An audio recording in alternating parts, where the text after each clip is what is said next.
Eu saúdo a igreja com a paz do Senhor, amém, irmãos? Olha, eu posso dizer que hoje eu estou duplamente em casa. Porque eu estou na minha casa e as igrejas aqui da regional também são da minha casa, gente. Então, eu estou muito feliz de rever os amados irmãos e gostaria de compartilhar com vocês uma palavra que o Senhor colocou no meu coração durante essa semana. Abram as suas Bíblias na carta que Paulo escreveu aos Filipenses e nós vamos ler apenas 2 versículos de números 11 e 12. Filipenses, capítulo 4, versículos de número 11 e 12.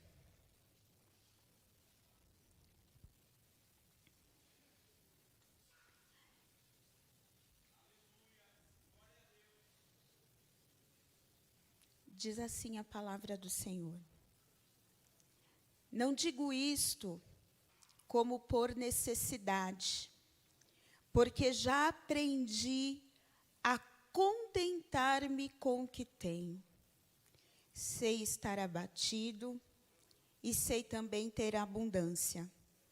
Em toda maneira e em todas as coisas estou instruído, tanto a ter fartura como a ter fome, tanto a ter abundância como a padecer necessidade.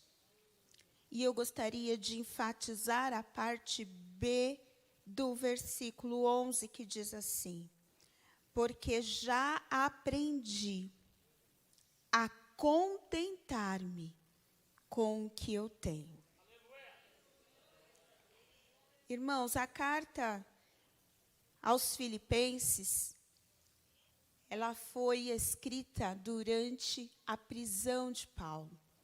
Igreja esta fundada durante a sua segunda viagem missionária, está lá em Atos 16, e ele recebe uma oferta dessa igreja enquanto está preso, e ele escreve esta carta, que é mais que um agradecimento. O grande tema desta carta é alegria.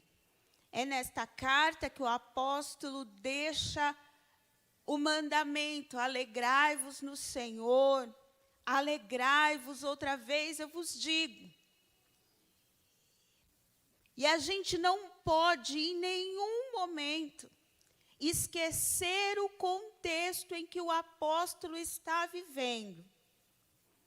Preso, privado da sua liberdade. No capítulo 4, ele começa a dizer que ele está alegre por ter recebido esta oferta de ajuda dos irmãos da igreja de Filipos. Porém, ele diz: eu não estou dizendo isso como por necessidade, ou seja, ele não está sendo mal agradecido, ele não está falando, não, eu não precisava. Ele está falando assim: eu estou me alegrando com esta oferta, não porque tendo ela ou não tendo, eu vou continuar crente. É isso que ele está dizendo. Porque eu já aprendi. E essa é a primeira coisa que eu quero pensar com vocês.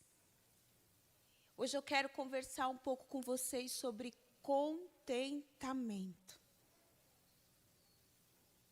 Sobre contentar-se com o que Deus preparou para cada um de nós. E ele diz assim: eu aprendi. Quando Paulo diz eu aprendi, ele nos revela algumas coisas. Primeiro, que o contentamento é uma lição espiritual a ser aprendida. Ninguém nasce sabendo se contentar. naturalmente o homem já nasce descontente. A maioria do nosso auditório aqui hoje é de mulher e, consequentemente, de mães. E quando a gente vai ter os nossos bebês, eles já nascem o quê? Chorando, descontente, reclamando, quero voltar para o ventre. Então, o contentamento é uma lição que Paulo está dizendo. A gente não vai aprender naturalmente, mas a gente precisa aprender. Quando Paulo diz, eu aprendi, ele também está dizendo outra coisa. Ele está dizendo, eu não sabia. Porque se aprendeu, é porque não sabia. E digo mais, se aprendeu, é porque não sabia e precisou de alguém que soubesse mais que ele e se submetesse ao ensino dele para poder aprender. Então, para aprender, a gente precisa de humildade. A gente precisa reconhecer que não sabe e precisa se submeter a quem pode ensinar. Lá no capítulo 3 de Provérbios, diz assim, filho meu, não rejeita a minha correção e não te enojes da minha repreensão, porque o Senhor repreende a quem ama, assim como o pai quer bem ao seu filho. De aprendizagem, eu entendo um pouco. Sou professora de profissão. Quando a Bíblia diz, não rejeita a correção, a Bíblia está dizendo de ensinamento. A gente está ensinando alguém, como é que a gente ensina? Faz errado, a gente mostra o caminho certo. Apaga, faz de novo. Fez errado, ensina o caminho certo. Apaga, dá outra chance. Faz de novo, faz de novo, faz de novo. É assim que Cristo faz com a gente. Fez errado, perdoa pecado, apaga pecado, ensina o caminho certo, fala, filho, faz de novo, vou dar oportunidade para você aprender, vou te dar o mesmo exercício, faz de novo.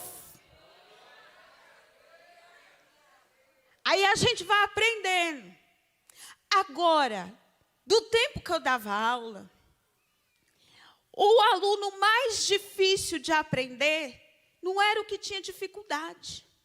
Sabe por quê? Porque o aluno que tinha dificuldade, a gente inventava estratégia. Não aprende assim, a gente inventa assado. Não vai assim, a gente leva isso. Agora, o aluno que não aprendia, era o aluno que não queria aprender. Era o aluno que recusava aprender. E assim também é na igreja. Assim também é entre nós.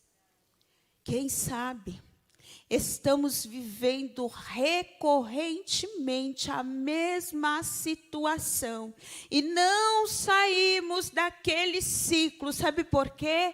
Porque não submetemos à aprendizagem de Deus e estamos constantemente aprendendo as mesmas lições e não progredimos. Mas que nessa noite o Senhor nos deu um coração ensinável, que a gente possa falar como Davi falou no seu salmo: ah, Senhor, veja se há em mim algum caminho mau, se eu não estiver conseguindo aprender, Senhor, me corrige, mas me leva, Senhor, para o caminho que te agrada. Então o apóstolo está dizendo assim: eu aprendi.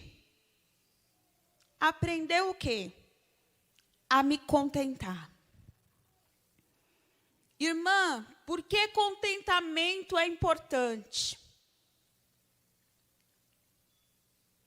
Vocês já pararam para pensar que antes do Éden, a Bíblia diz que o diabo se rebelou juntamente com um grupo porque estava descontente com a sua condição?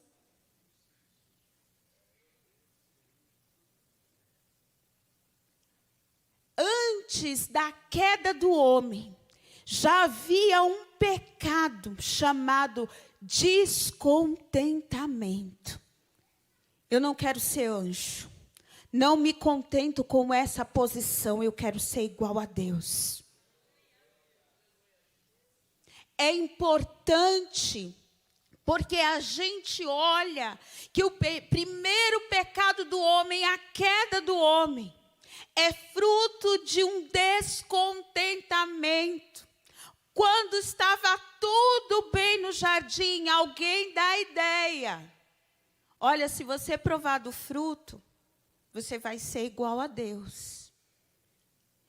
Se eu estou contente com o que Deus me deu, eu rejeito a proposta. Eu vou ficar na minha posição. Eu estou contente com o que Deus fez de mim. Mas a Bíblia diz que por descontentamento, para que eu quero ser humano se eu posso ser igual a Deus? A Bíblia diz que o ser humano cai. E é por isso que ser descontente é tão perigoso. Quando Paulo escreve a Timóteo, no capítulo 6, versículo 6 da sua primeira epístola a Timóteo, ele vai dizer assim que grande fonte de lucro é a piedade com contentamento. O que é piedade? É o contrário de impiedade. O ímpio, ele age com impiedade. E a pessoa que é pio, ela age com piedade. Ela é bondosa, ela é generosa, ela é agradável, ela é benigna, ela é misericordiosa. Mas o que é que Paulo está dizendo para Timóteo? Timóteo, só dá lucro, só dá vantagem se juntar piedade com contentamento. O que Paulo está dizendo? Timóteo, não adianta ser só bondoso. Você tem que estar contente com isso. Não adianta ser só generoso. Você tem que estar contente com isso. Não adianta ser só misericordioso. Você tem que estar contente com isso. Vou te dar um exemplo. Senhor, eu vou ajudar, porque eu não aguento. Eu sou generoso, Deus me fez assim.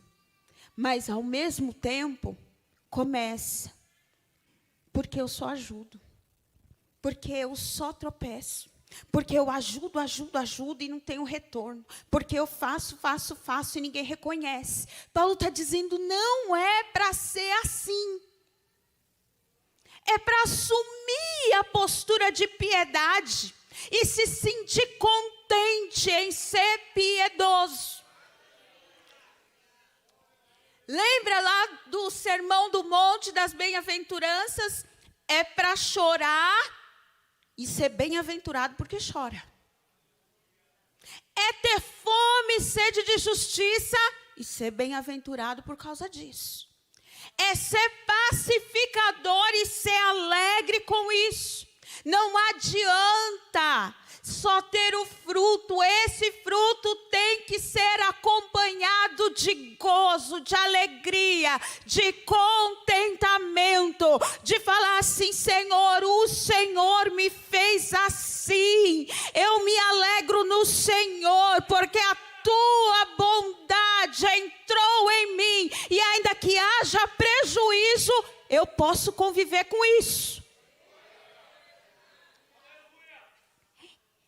E a Bíblia diz que é tão importante a gente pensar sobre o contentamento, porque o contrário dele é a porta de entrada para vários pecados. Vários pecados. Você pode pensar assim: o adultério começa na traição. Não. O adultério começa no descontentamento com seu cônjuge. A cobiça começa porque eu não tenho nada. Não, a cobiça começa porque você está descontente com o que Deus te deu. Você entende como isso vai gerando outras coisas? Que isso é uma bola de neve? Por isso que eu digo que nessa noite, o Senhor guarde o nosso coração e trabalhe de maneira indizível, para que a gente saia daqui rendendo graças ao nome do Senhor, seja o que for que estiver acontecendo. Por exemplo, a Bíblia diz, Paulo escrevendo aos Coríntios, ele vai dizer assim: não seja murmurador como o povo de Deus, de Israel, foi no deserto. Como que era a vida do povo no deserto? Difícil. Mas aí, Deus mandava maná. O maná contentava? Não. Não quero. Quero carne. Quero cebola. Quero pepino. Quero qualquer outra coisa, porque eu não estou contente com essa providência. Porque maná era providência diária, mas eu não estou contente com essa providência. Aí a Bíblia diz que a roupa não rasgava e o sapato não furava. Coitada das mulheres, né? Mulher não vê a hora do sapato rasgar. Ela compra outro. Mas lá não acontecia isso. E aí o povo ficava descontente. Todo dia a mesma roupa. Todo dia o mesmo sapato. Não estou contente com essa providência. Aí faltava água. Deus tirava a água da rocha. Nunca bebi água de rocha. Imagino que seja fresca. Imagino que seja uma delícia. Mas o povo não estava contente com esta providência. Eu não quero água de rocha. Eu quero água de manancial.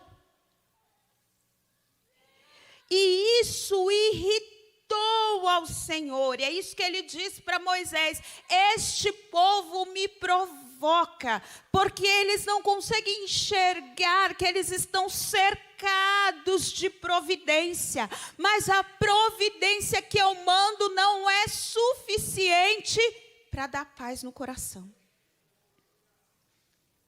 Descontentamento cega. E esta cegueira leva à murmuração, à reclamação. Vou te contar uma coisa. Há uns 14 anos atrás, eu ainda congregava no Jardim Célia. E nós estávamos para trocar o nosso imóvel. Nós morávamos num apartamento e estávamos comprando um sobrado. E a moça que tinha que pagar para a gente o valor do nosso apartamento para a gente dar entrada no sobrado, ela atrasou a documentação, ela não fez as coisas e chegou o dia de pagar, a gente não tinha. E a gente foi dar uma satisfação para o dono do imóvel, e ali ele chamou a gente de criança, de uma série de coisas. E aquilo me magoou muito, porque não foi intencional. Mas eu dependia de um recurso que não chegou no tempo previsto. E aí eu acordei numa segunda-feira para ir trabalhar, cheia de direito, porque o descontente ele se acha cheio de direito. E naquela manhã eu não fiz uma oração de graças a Deus por ter mais um dia de vida. Mas eu, cheia de direito, falei para Deus, Deus, o Senhor não está vendo o que está acontecendo. Eu te sirvo. Eu isso, eu aquilo. E saí. Estou descendo a Faria Lima para ir para a escola. Farol fechou. Na frente, parou um carro. Tinha um adesivo. E nele estava escrito assim: nasci careca, pelado e sem dente. O que vier é lucro. Quando eu li aquilo, o Espírito Santo entrou dentro do meu carro e falou assim: está indo para onde? Estou indo trabalhar. Quem te deu o teu emprego? Está indo de quê? Estou indo no meu carro. Quem te deu o teu carro? Aonde está o teu filho? Está na escola. Está bem na escola? Tá.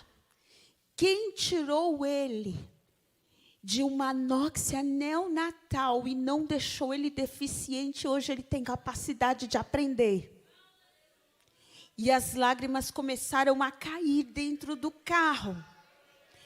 E eu comecei a pedir perdão ao Senhor.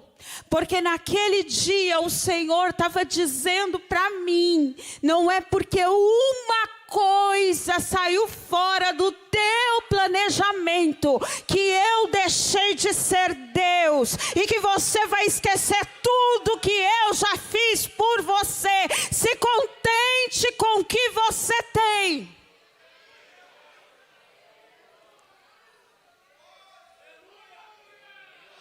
Oh, glória! Foi assim que eu aprendi. Foi sendo com a orelha puxada, Deus me advertindo e dizendo: enxerga o que eu já tenho te dado. Eu tenho certeza que hoje eu estou falando com gente que já fez 3 refeições por dia, que puxa o ar e consegue respirar, que já bebeu, está vestido, tem um teto para se cobrir. E se você puder, glorifica o nome do Senhor e se contenta com o que Ele tem providenciado na sua vida.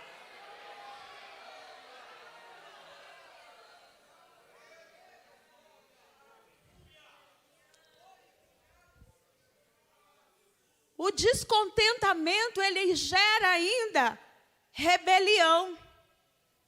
Lá em Números 12, a Bíblia conta uma história terrível de 3 camaradas que se juntou para criticar Moisés.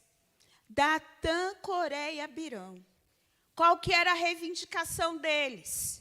Deus falou assim para eles: ó, vocês vão ficar encarregados da manutenção da tenda, de cuidar dos utensílios do tabernáculo, de carregar o tabernáculo. Mas eles não estavam contentes com o que Deus falou para eles fazer, não. Eu quero ser Moisés. Eu não quero ser Datã, eu não quero ser Coré, eu não quero lavar pia, eu não quero abastecer pão, eu não quero carregar a tenda, eu quero ser Moisés. Ô, irmão. Deus chamou cada um na sua vocação. Só de Deus contar conosco já é um privilégio, irmãos. Irmão, olha bem quem é a gente para fazer alguma coisa na obra de Deus.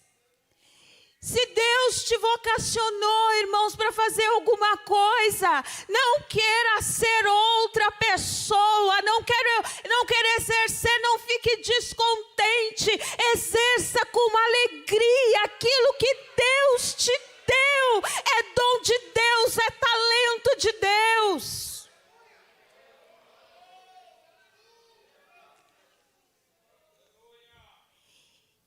E o descontentamento, ele ainda gera uma coisa chamada apatia.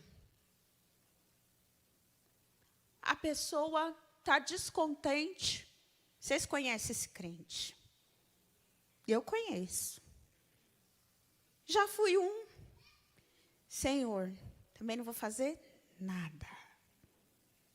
Conhece, né? Não reage. Nada está bom. Você quer ver o cúmulo do descontentamento? É Jesus falando em Lucas 7. Chega os discípulos de João Batista e pergunta assim: Jesus, o Senhor é o Messias ou a gente tem que esperar outro?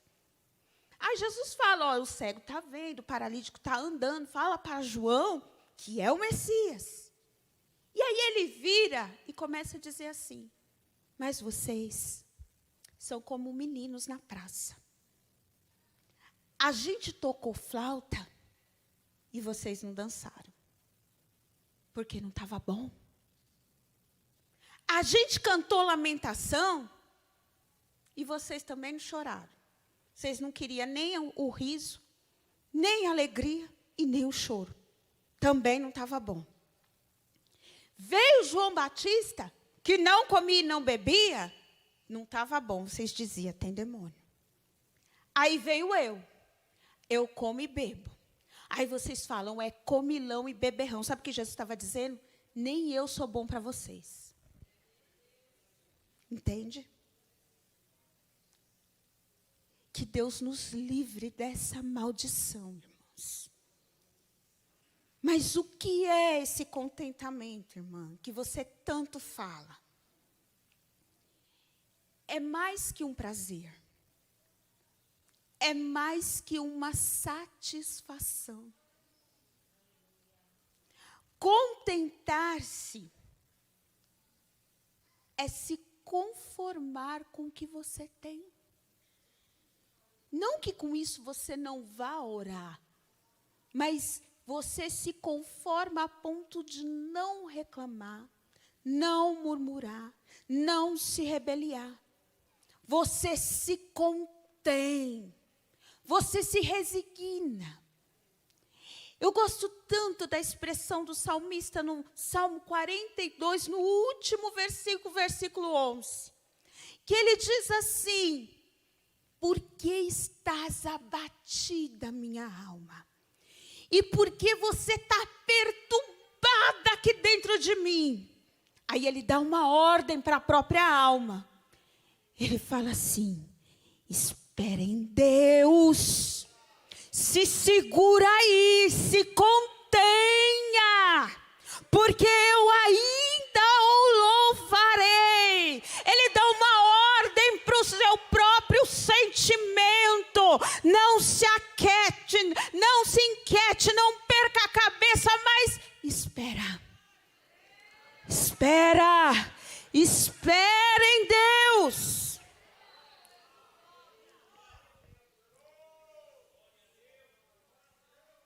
Esse contentamento é diferente. Na época de Paulo, tinha um grupo de filósofos, de pensadores, que também tinha essa militância do contentamento. Só que a deles era com a própria força. Era uma questão de autoajuda. Os estoicos, eles falavam assim: não, eu estou com fome, eu vou aguentar, porque o meu espírito é mais forte do que a minha carne. Mas o que Paulo está dizendo aqui, que não é uma questão de autoajuda. Não é uma questão que você vai aguentar porque você é forte, porque sua carne é forte. Você vai aguentar porque Cristo é tudo que você tem. Você não precisa de mais nada além de Cristo. O que vem além de Cristo é lucro, é bondade, é bênção, é graça. Porque tudo que nós precisamos está nele. Então ele vai dizer isso. O que é ser contente? O que é estar numa situação de contentamento? É ficar estável. Se eu tenho, eu sou crente. Se eu não tenho, eu sou crente. Se eu estou com saúde, eu sou crente. Se eu estou doente, eu sou crente. Se eu vou para a festa, eu sou crente. Mas se eu vou para um velório, eu sou crente. É isso que ele está dizendo. Eu posso enfrentar todas as coisas naquele que me fortalece. Eu vou ficar estável, eu vou me manter firme, eu não vou bambear, eu vou estar contente com tudo que Deus me deu. O que ele está dizendo é que o que acontece do lado de fora não abala o que Deus plantou aqui dentro. No mundo, o parâmetro é o que está fora. Aqui, o parâmetro é o que está dentro. Pode balançar. Pode o mar se enfurecer. Pode acontecer, é por isso que o salmista no Salmo 46, ele diz: ainda que a terra se mude, ainda que os montes se transportem para o meio dos mares, ainda que as águas rujam e se perturbem, contudo, há um rio cujas correntes alegram a cidade de Deus. Está aqui, está tudo fora de controle, mas aqui tem um rio, o santuário das moradas do Altíssimo. Deus está no meio dela, não será abalada. Deus ajudará ao romper da manhã. É o crente que está contentado, é o crente contente. A gente só consegue isso, irmãos, se a gente só aprende lição espiritual com padrão espiritual. A gente não consegue aprender lição espiritual com padrão carnal. Como é que Paulo ensina isso em Romanos 14, 17? Ele vai dizer: o reino de Deus não é bebida, não é comida, mas é o quê? Justiça, paz e alegria no Espírito Santo. Deixa eu te dizer, o que Paulo está dizendo? O reino de Deus não é comida. Quem aqui hoje almoçou e depois de algumas horas sentiu fome? Quem? Quem aqui bebeu água e já sentiu sede? Paulo está dizendo, reino de Deus não é perecível. Reino de Deus é permanente. Não é a comida que a satisfação é passageira. Não é bebida que o saciar é temporário. Mas é permanente. É paz, é justiça e é alegria no Espírito Santo. Não é do Espírito Santo, porque se fosse alegria do Espírito Santo, é algo que o Espírito Santo tira dele e dá para mim. Mas quando Paulo diz, é alegria no Espírito Santo, ele está dizendo, este reino é alegria nele, nele, ele se banqueteia comigo e eu com ele senta comigo e eu com ele preenche em mim e eu me misturo nele.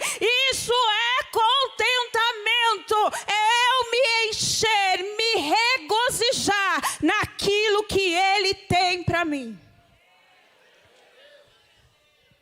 É por isso que Jesus é o único que pode bater no peito e dizer: eu sou pão.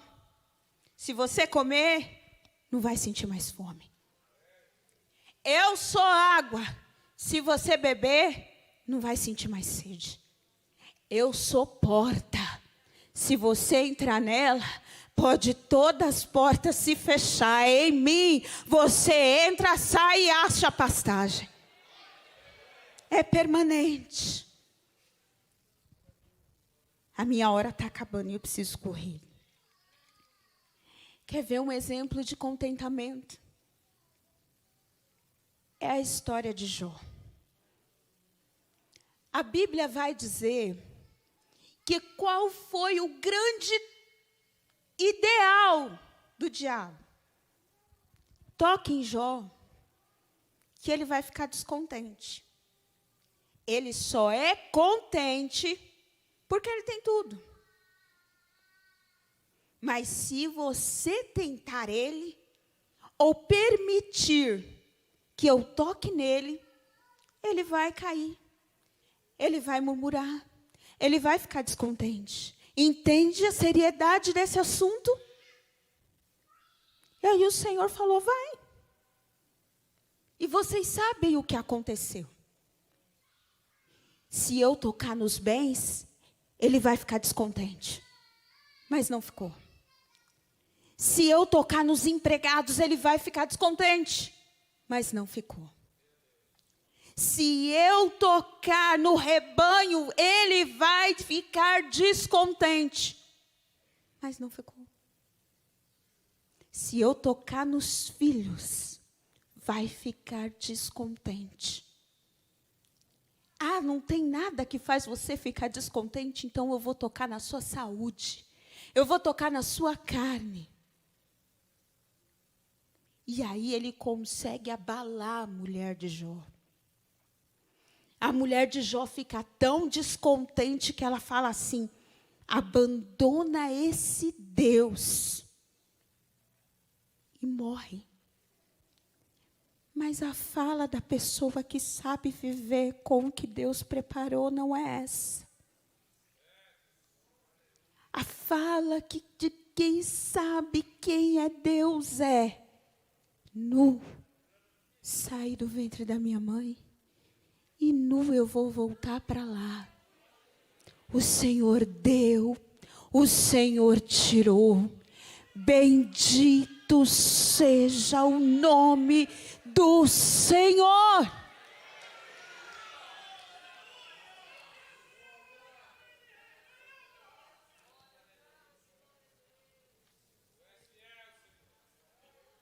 Eu termino dizendo, irmãos,